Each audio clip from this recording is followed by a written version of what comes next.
Nous allons maintenant ouvrir la parole de Dieu et méditer cette parole qui nous a été donnée par Dieu pour nous enseigner et nous diriger, nous conduire dans la vie nouvelle. Nous lirons dans le premier livre de Samuel au chapitre 9. Il y avait un homme de Benjamin nommé Kis, fils d'Abiel, fils de Tséror, fils de Bécorat, fils d'Aphiach, fils d'un Benjamite. C'était un homme fort et vaillant. Il avait un fils du nom de Saül, jeune et beau, plus beau qu'aucun des enfants d'Israël, et les dépassant tous de la tête. Les ânesses de Kis, père de Saül, s'égarèrent, et Kis dit à Saül, son fils, « Prends avec toi l'un des serviteurs, lève-toi, va, et cherche les ânesses. » Il passa par la montagne d'Éphraïm et traversa le pays de Shalisha, sans les trouver. Ils passèrent par le pays de Shaalim, et ils n'y étaient pas. Ils parcoururent le pays de Benjamin, et ils ne les trouvèrent pas. Ils étaient arrivés dans le pays de Tsup. Lorsque Saül dit à son serviteur qui l'accompagnait, « Viens, retournons, de peur que mon père, oubliant les ânesses, ne soit en peine de nous. » Le serviteur lui dit, « Voici, il y a dans cette ville un homme de Dieu, et c'est un homme considéré. Tout ce qu'il dit ne manque pas d'arriver. Allons-y donc, peut-être nous fera-t-il connaître le chemin que nous devons prendre. » Saül dit à son serviteur, « Mais si nous y allons, que porterons-nous à l'homme de Dieu ? Car il n'y a plus de provisions dans nos sacs, et nous n'avons aucun présent à offrir à l'homme de Dieu. Qu'est-ce que nous avons ?» Le serviteur reprit la parole et dit à Saül, « Voici, j'ai sur moi le quart d'un sicle d'argent. Je le donnerai à l'homme de Dieu, et il nous indiquera notre chemin. » Autrefois, en Israël, quand on allait consulter Dieu, on disait « Venez et allons au voyant », car celui qu'on appelle aujourd'hui le prophète s'appelait autrefois le voyant. Saül dit à son serviteur, « Tu as raison, viens, allons. » Et ils se rendirent à la ville où était l'homme de Dieu. Comme ils montaient à la ville, ils rencontrèrent des jeunes filles sorties pour puiser de l'eau, et ils leur dirent, « Le voyant est-il ici ?» Elles leur répondirent en disant, « Oui, il est devant toi, mais va promptement, car aujourd'hui il est venu à la ville, parce qu'il y a un sacrifice pour le peuple sur le haut lieu. Quand vous serez entrés dans la ville, vous le trouverez, avant qu'il monte au haut lieu pour manger, car le peuple ne mangera point qu'il ne soit arrivé, parce qu'il doit bénir le sacrifice, après quoi les conviés mangeront. Montez donc, car maintenant vous le trouverez. » Et ils montèrent à la ville. Ils étaient arrivés au milieu de la ville quand ils furent rencontrés par Samuel, qui sortait pour monter au haut lieu.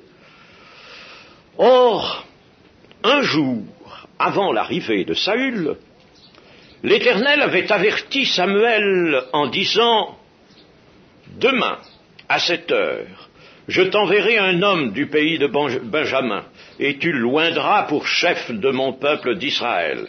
Il sauvera mon peuple de la main des Philistins, car j'ai regardé mon peuple, parce que son cri est venu jusqu'à moi. » Lorsque Samuel eut aperçu Saül, l'Éternel lui dit, « Voici l'homme dont je t'ai parlé, c'est lui qui régnera sur mon peuple. » Saül s'approcha de Samuel au milieu de la porte et dit, « Indique-moi, je te prie, où est la maison du voyant. » Samuel répondit à Saül, « C'est moi qui suis le voyant. Monte devant moi au haut lieu, et vous mangerez aujourd'hui avec moi, je te laisserai partir demain. Et je te dirai tout ce qui se passe dans ton cœur. Ne t'inquiète pas des ânesses que tu as perdues, il y a 3 jours, car elles sont retrouvées. Et pour qui est réservé tout ce qu'il y a de précieux en Israël? N'est-ce pas pour toi et pour toute la maison de ton père? Saül répondit, ne suis-je pas benjamite, de l'une des plus petites tribus d'Israël? Et ma famille n'est-elle pas la moindre de toutes les familles de la tribu de Benjamin? Pourquoi donc me parles-tu de la sorte?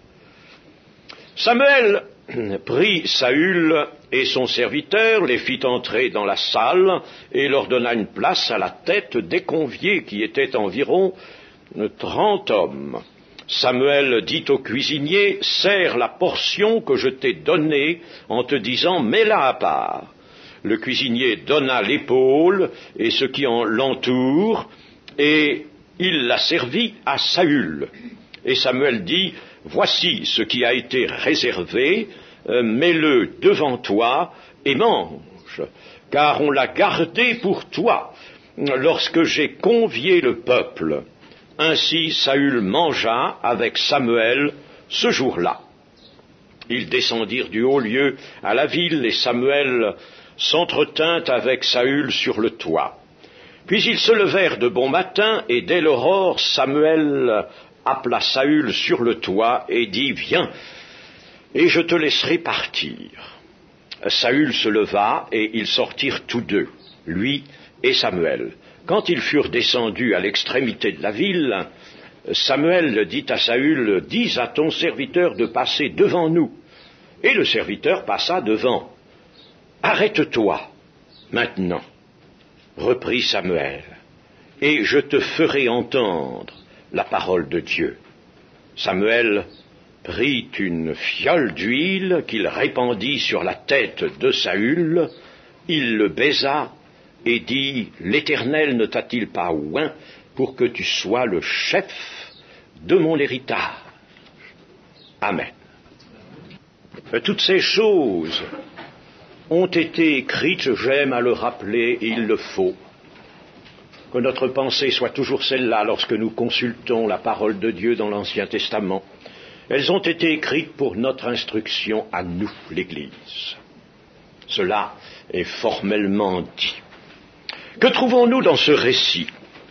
Une chose étonnante, c'est qu'il y a là le déroulement d'un plan de Dieu, mais le déroulement qui vient, on peut dire, en son accomplissement essentiel, un déroulement du plan de Dieu, et l'on est à un point particulier de ce déroulement.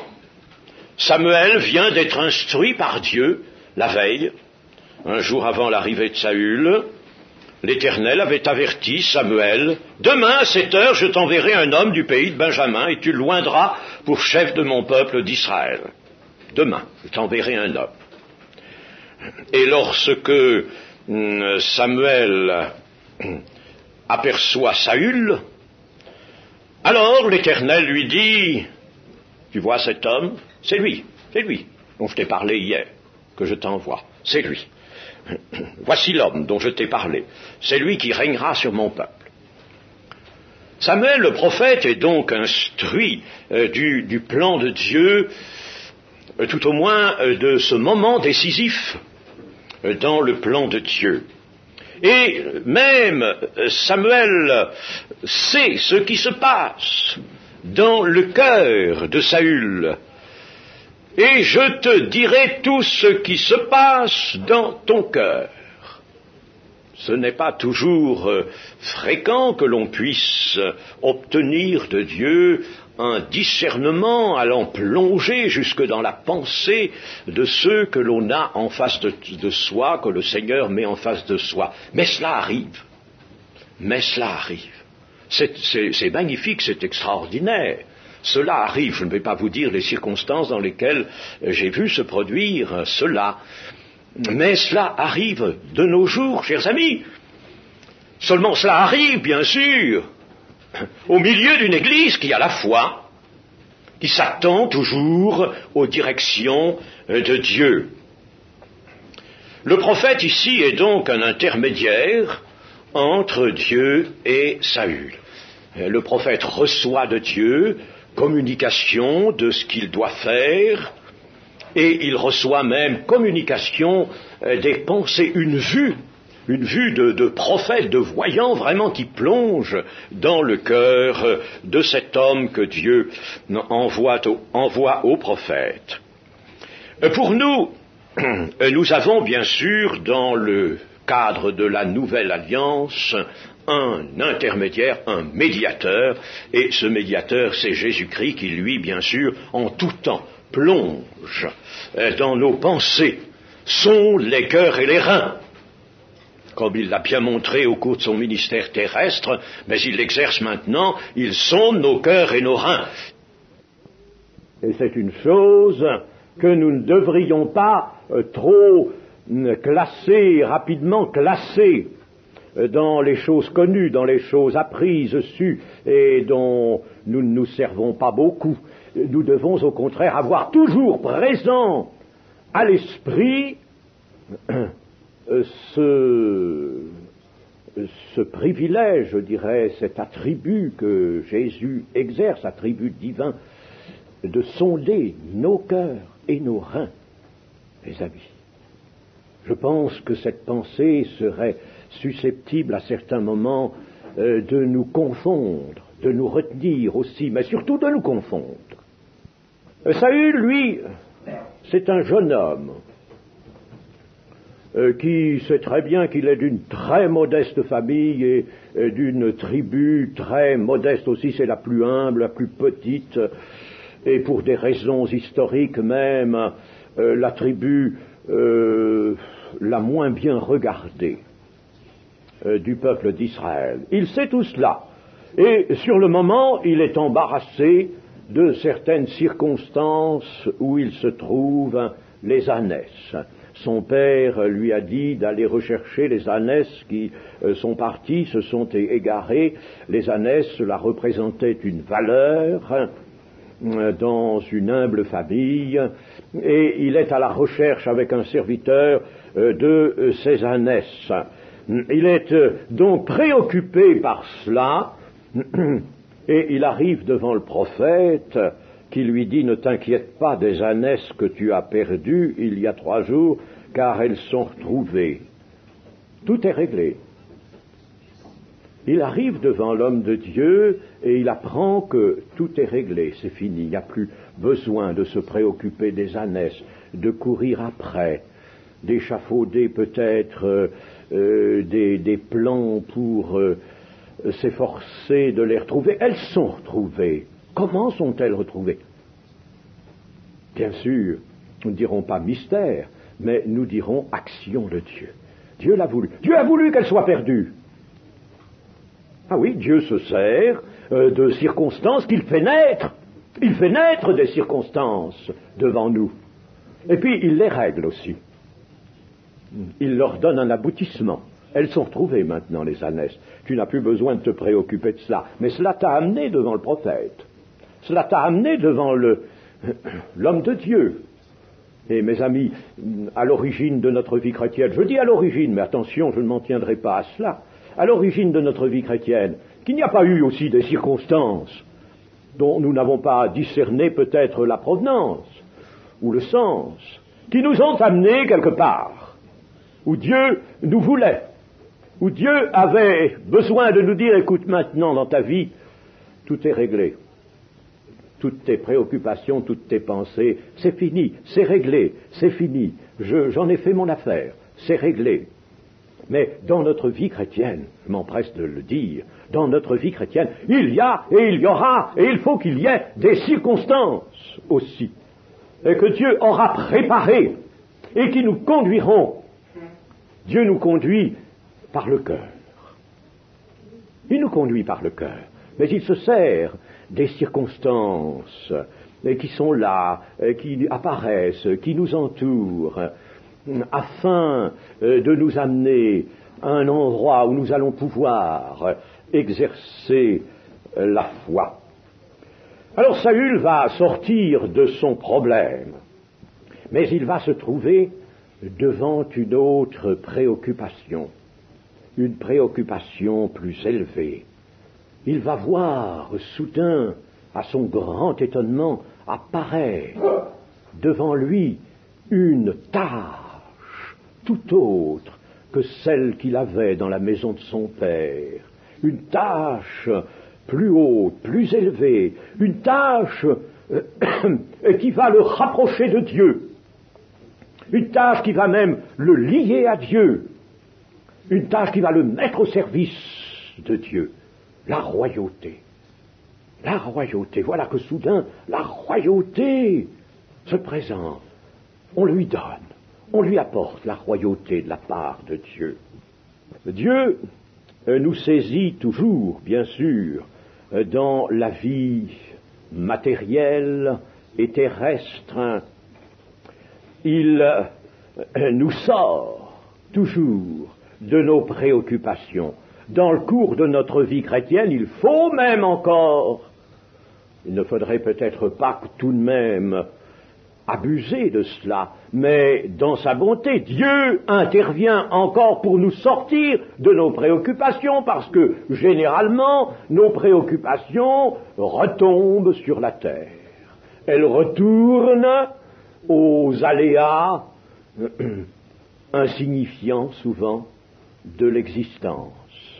Alors nous sommes tenus, nous sommes préoccupés par cela. Il faut que Dieu intervienne pour nous sortir de nos préoccupations et pour nous conduire là où est notre vocation, là où il l'a placé, pour nous conduire à le servir auprès des autres hommes. Car même si nous travaillons à affermir notre salut, comme Paul le dit, travaillez à votre salut, mettez en acte votre salut. Nous travaillons aussi pour les autres. Mes amis, sachons bien ceci, c'est que si nous, par la foi, nous nous laissons mettre, établir à notre place, à la place que Dieu nous a réservée, nous a préparée, nous travaillerons aussi pour les autres. Si nous ne sommes pas à notre place, nous ne travaillerons jamais pour les autres. Nous n'aurons jamais de véritable royauté ou de sacerdoce royal à exercer. Alors le Seigneur nous conduira à le servir dans une activité supérieure, dans une activité dont l'essence est spirituelle.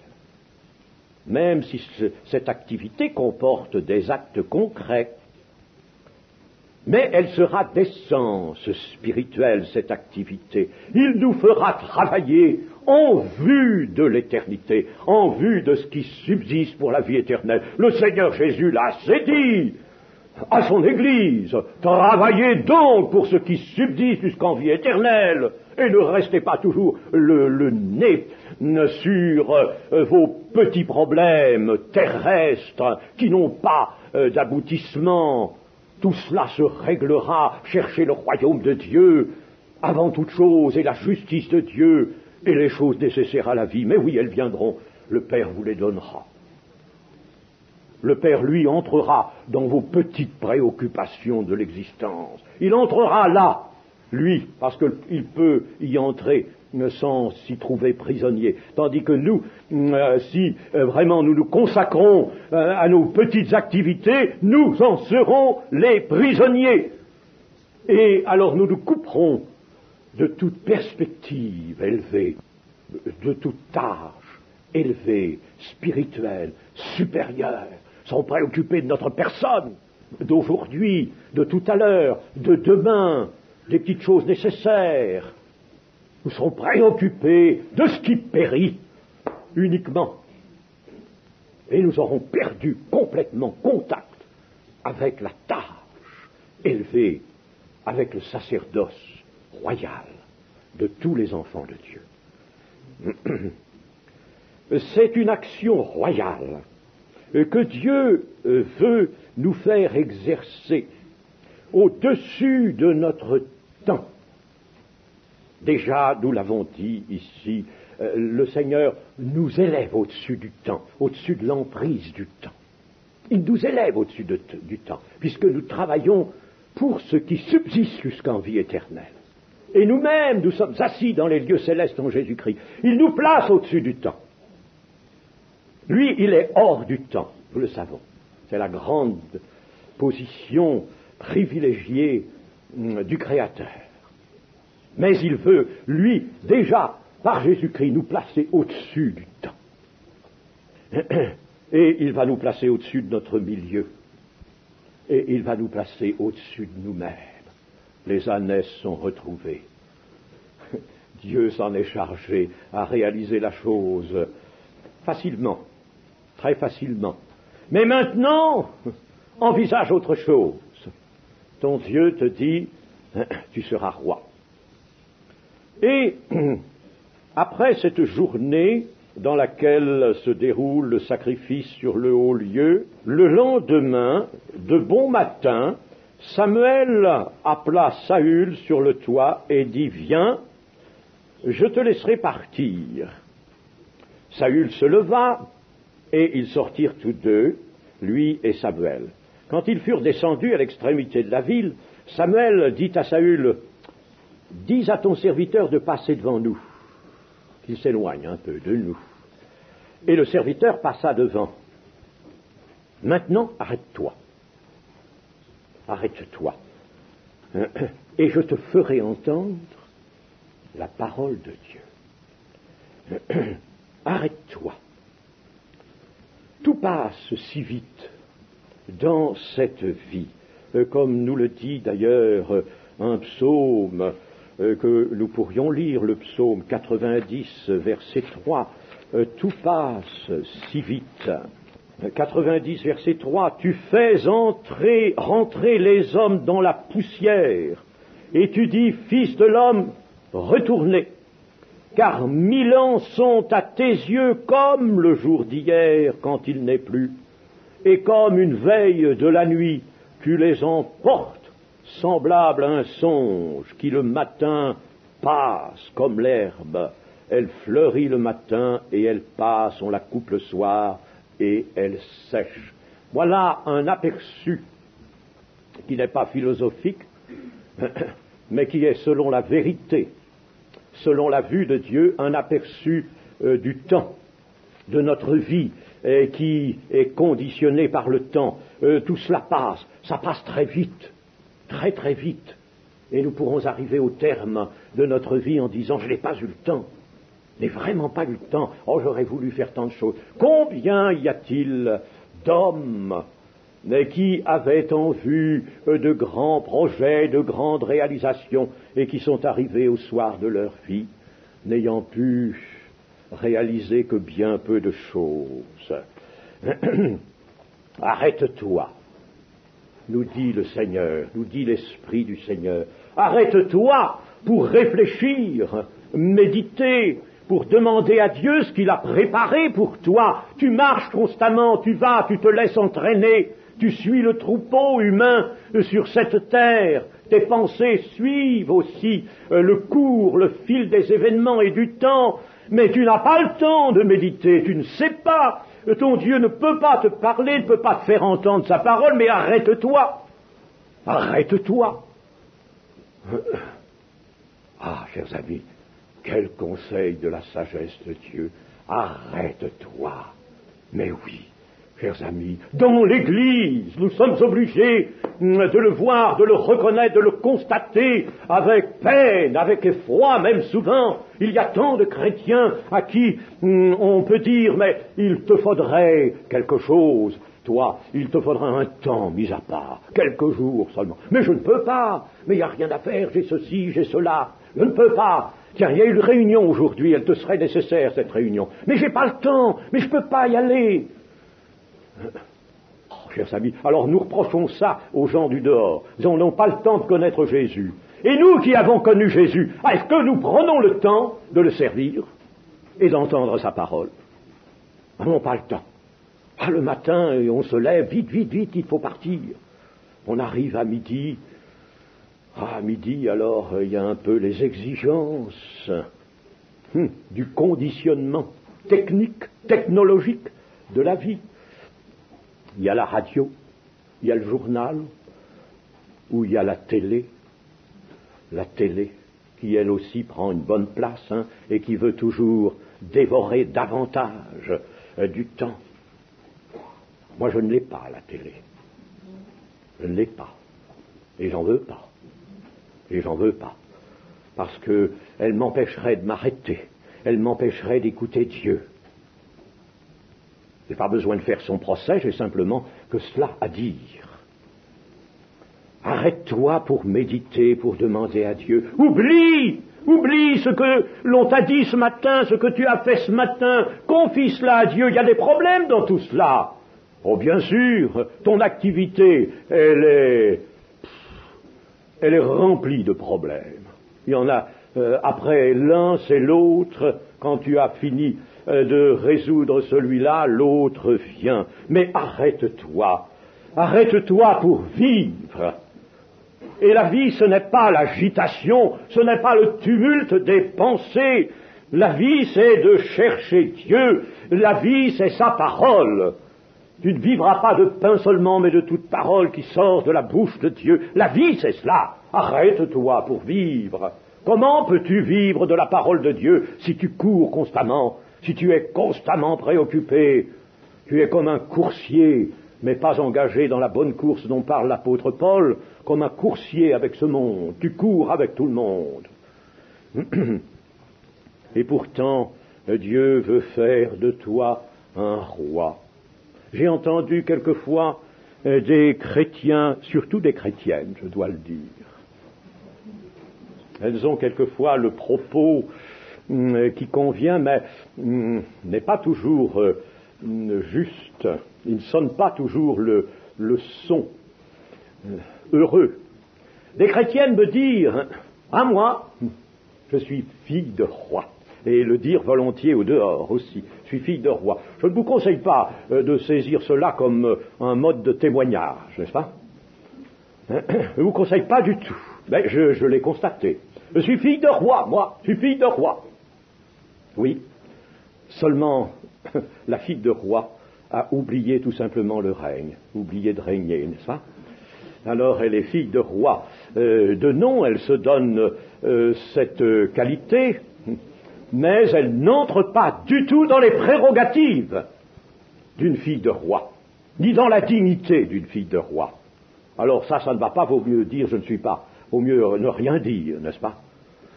Que de dire cela, je suis fille ou je suis fils de roi, s'il s'agit d'homme, je suis fils de roi, mais je ne fais rien du tout qui s'attache à la prérogative royale.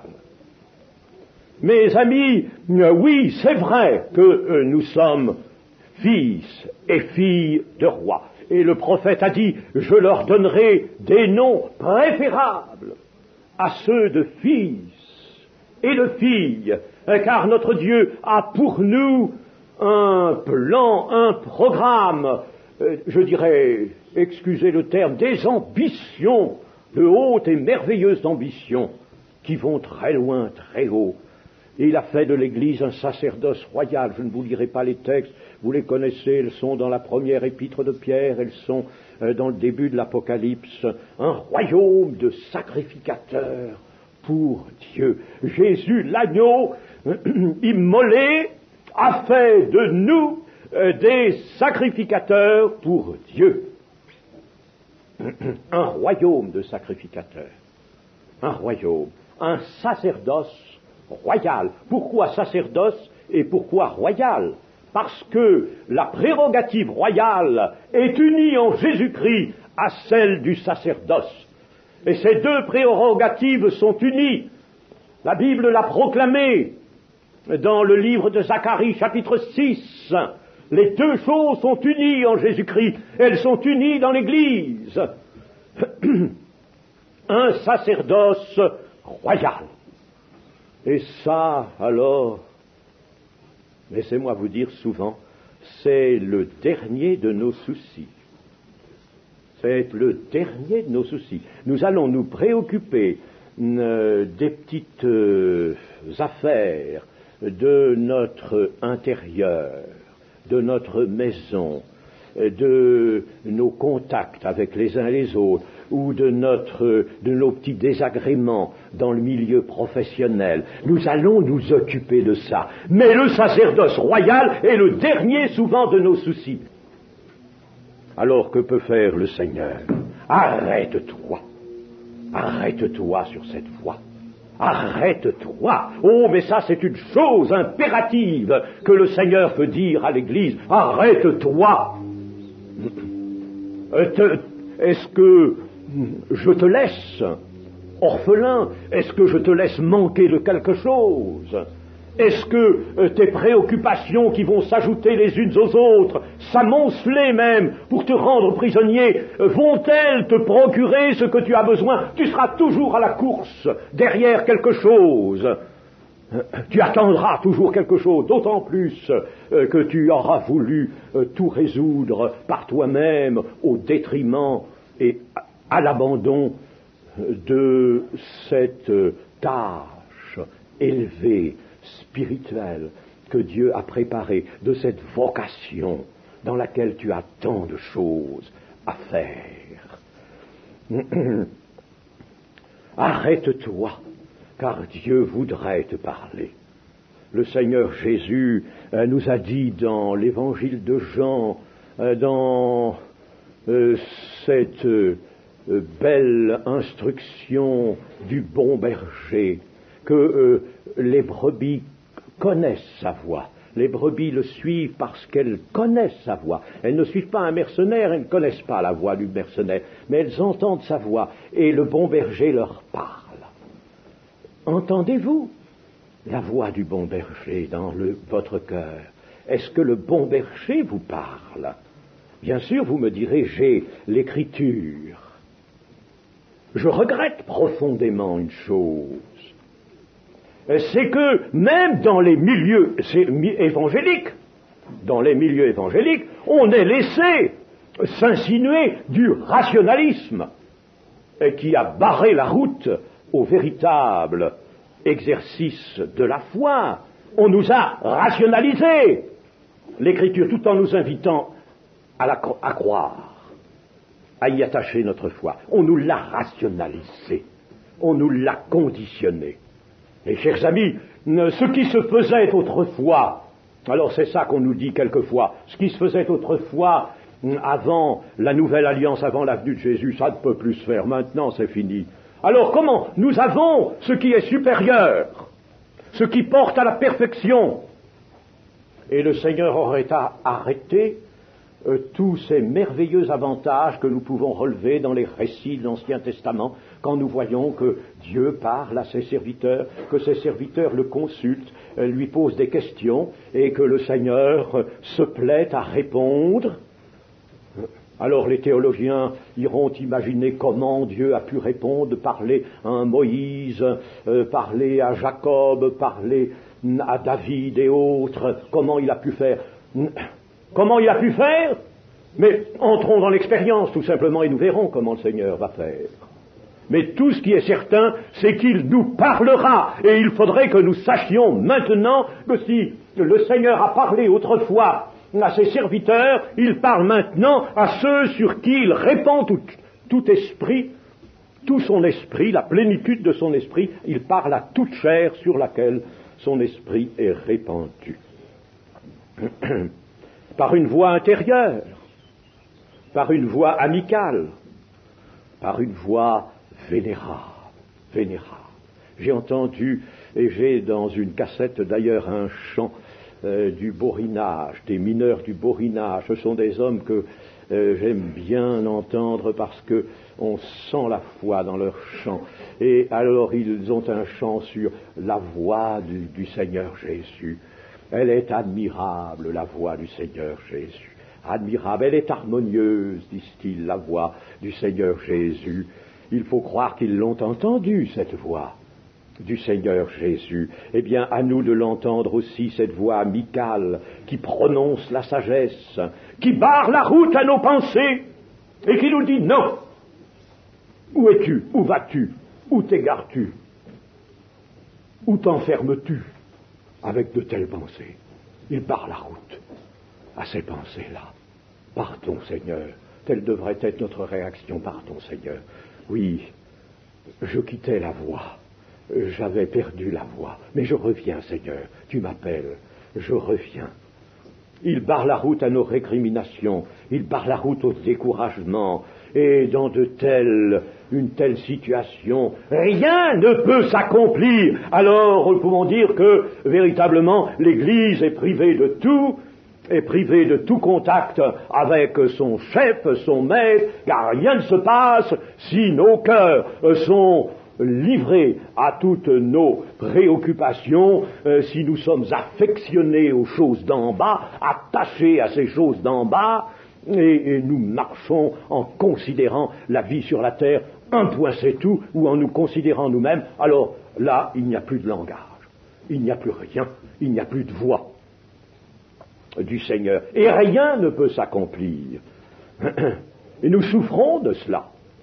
Et nous souffrons donc de ne pas avoir su écouter la parole de Dieu, écouter Dieu. Nous souffrons de ne pas avoir écouté Dieu. Arrête-toi donc dans ce cycle qui t'emporte, qui emporte ta pensée. Arrête-toi, et Christ t'éclairera. Il te fera entendre la parole du Père. Il élèvera ton regard qui est toujours baissé, il élèvera ton regard. Il te dira, voilà, maintenant, tu vois, selon la volonté de ton Dieu, tu es entré dans le sacerdoce royal. Le sacerdoce royal. Tu vas faire des choses qui tiennent à la royauté que Dieu a voulu établir parmi son peuple, le peuple de l'Église aujourd'hui, et au sacerdoce, avec ton maître. Tu es entré dans un sacerdoce royal. Arrête-toi, Dieu t'instruira, Dieu te guidera, comme le dit si bien le psaume 32. Je pense que vous avez en mémoire ce psaume 32. Il te guidera, il veut te oindre de son esprit pour le sacerdoce. Tu avais cru qu'il allait te oindre de son esprit pour que tu aies simplement de temps à autre une petite apparition dans le culte, une prophétie, un parler en langue, une interprétation, une petite lumière, une petite lueur au milieu de tes ténèbres, de ta vie, plongée dans les ténèbres. Non, il veut te oindre de son esprit pour que tu entres dans le sacerdoce royal et que tu l'exerces. Alors tu deviens fécond pour la vie éternelle. Tu fais des choses qui demeurent jusqu'en vie éternelle, des choses qui subsistent, des choses qui ne passeront pas. Tu te sentiras vraiment ressuscité. Tu seras bien dans la vie de résurrection même, alors que tu es dans ce corps. Tu es ressuscité, tu te sentiras ressuscité, tu te sentiras assis dans les lieux célestes en Christ. C'est écrit ça, tu l'as lu, mais l'as-tu senti, l'as-tu réalisé que tu étais assis dans les lieux célestes en Christ? Et alors, tu seras vivant, vraiment vivant, et tu seras vraiment victorieux. Tu souffriras de l'opprobre de ton maître, mais tu ne souffriras pas de l'incurie qui était la tienne dans le commencement peut-être de tes premiers pas. Tu seras vivant, tu seras victorieux, mais arrête-toi et écoute la parole de ton Dieu. Amen. L'Éternel est au milieu de nous, mais il faut que ce soit non pas une parole prononcée, il faut que ce soit une certitude acquise par la foi et mise en pratique. Nous mettons en pratique la promesse de Dieu. Il est au milieu de nous, nous voulons le croire et nous voulons réaliser sa présence. que nos pensées extérieures soient abandonnées et soyons vraiment tout au culte que nous allons rendre à notre Dieu. Chantons le cantique 258. Tel que je suis, pécheur rebelle, tel que je suis sans rien à moi, sinon ton sang versé pour moi et ta voix qui m'appelle à toi, agneau de Dieu, je viens.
Car j'ai reçu du Seigneur ce que je vous ai enseigné, c'est que le Seigneur Jésus, dans la nuit où il fut livré, prit du pain, et après avoir rendu grâce, le rompit et dit, « Ceci est mon corps qui est rompu pour vous. Faites ceci en mémoire de moi. » De même, après avoir soupé, il prit la coupe et dit, « Cette coupe est la nouvelle alliance en mon sang. Faites ceci en mémoire de moi toutes les fois que vous en boirez. Car toutes les fois que vous mangez ce pain et que vous buvez cette coupe, vous annoncez la mort du Seigneur jusqu'à ce qu'il vienne. C'est pourquoi celui qui mangera le pain ou boira la coupe du Seigneur indignement sera coupable envers le corps et le sang du Seigneur. Que chacun, donc, s'éprouve soi-même et qu'ainsi il mange du pain et boive de la coupe, car celui qui mange et boit sans discerner le corps du Seigneur mange et boit un jugement contre lui-même. C'est pourquoi Christ, entrant dans le monde, dit « Tu n'as voulu ni sacrifice ni offrande, mais tu m'as formé un corps. Tu n'as agréé ni holocauste, ni sacrifice pour le péché. Alors j'ai dit, voici, je viens. » Dans le rouleau du livre, il est question de moi. Pour faire, ô Dieu, ta volonté. Après avoir dit d'abord, tu n'as voulu et tu n'as agréé ni sacrifice ni offrande, ni holocauste, ni sacrifice pour le péché, ce qu'on offre selon la loi, il dit ensuite, voici, je viens pour faire ta volonté. Il abolit ainsi la première chose pour établir la seconde. C'est en vertu de cette volonté que nous sommes sanctifiés par l'offrande du corps de Jésus-Christ une fois pour toutes. Et tandis que tout sacrificateur fait chaque jour le service et offre souvent les mêmes sacrifices qui ne peuvent jamais ôter les péchés, lui, après avoir offert un seul sacrifice pour les péchés, s'est assis pour toujours à la droite de Dieu, attendant désormais que ses ennemis soient devenus son marchepied, car par une seule offrande, il a amené à la perfection pour toujours ceux qui sont sanctifiés. Amen. À la lecture de ces textes, nous pouvons tout de suite relever une pensée dominante. Cette pensée, c'est que tout dans ce que le Seigneur Jésus a accompli, en luttant contre le péché, se rendant maître et victorieux de la puissance du péché, en luttant contre la mort, en expiant sur la croix notre péché, tout ce qu'il a accompli. Et nous, tout ce que nous allons accomplir ici de façon si simple, et qui est en relation avec ce que Christ a accompli, bien sûr, nous, c'est tout simple, l'accomplissement dans le sens apparent des choses, dans l'apparence des choses, c'est très simple. Mais tout cela, tout ce que le Christ a accompli, tout ce que nous accomplissons, tient à ceci, faire la volonté de Dieu. Il y a président à tout, justifiant tout, motivant tout, la volonté du Père. Je viens pour faire ta volonté. Tu n'as pas agréé des sacrifices. Ils étaient l'ombre des choses à venir. Ils avaient leur utilité pendant un temps préparatoire. Mais tu n'as pas agréé cela pour le pardon des péchés, pour satisfaire ta justice. Tu n'as pas agréé cela. Alors, dit le Seigneur, alors, il y a bien cela dans le texte, alors j'ai dit, voici, je viens pour faire ta volonté. Faire la volonté du Seigneur, la faire pleinement, parfaitement. Tel était l'accomplissement que le Seigneur Jésus a apporté sur cette terre, pouvant dire sur la croix avant de mourir, tout est accompli. Et nous-mêmes qui avons à accomplir des choses en conséquence de ce grand accomplissement qu'a réalisé le Seigneur Jésus, nous avons à accomplir cela. Le Seigneur le veut, mais c'est selon sa volonté. Et il faut donc qu'en accomplissant ces choses, nous puissions nous aussi dire, je viens, ô Seigneur, pour faire ta volonté.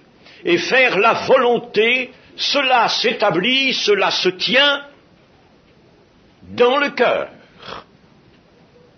Car tout accomplissement qui serait extérieur uniquement, qui ne se proviendrait pas d'une direction intérieure du cœur situé dans le cœur, ne serait rien.